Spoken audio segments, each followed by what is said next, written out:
মুহররমের 10ই মুহররম 1443 হিজরি, 61 হিজরিতে যে ঘটনাটা সংঘটিত হয়েছিল, আজ অবধি মুসলমান সেই ঘটনাকে ভুলে যায়নি। ইতিহাস তাদেরকে ক্ষমা করে দেয়নি।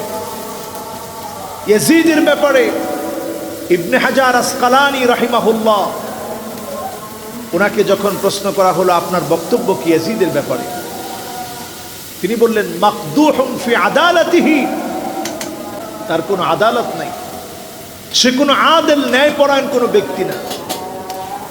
এমনকি আহমদ বিন হাম্বল রাহিমাহুল্লাহ, জগৎ বিখ্যাত মুহাদ্দিস,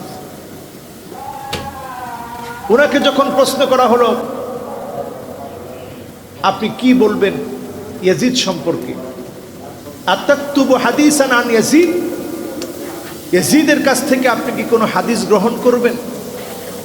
তিনি বললেন লা ওয়ালা কারামা, অসম্ভব, তার তো কোনো সম্মানই নেই।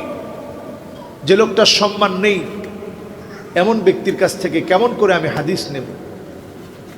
এইভাবে করে পৃথিবী বিখ্যাত মুহাদ্দিস, ফুকাহা, মুফাসসিরদের বক্তব্য যদি দেখি, কেউ কিন্তু ইয়াজিদকে নিষ্পাপ বলে নেই, কেউ কিন্তু ইয়াজিদের প্রশংসা করে নেই।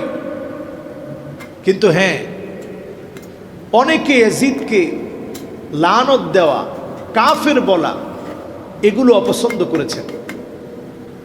আচ্ছা বলুন তো, আমরা গত জুমাতে এখন যে কথাগুলো বললাম, গত জুমাতে কি আমরা বিপরীত বলেছিলাম না এরকমই বলেছিলাম?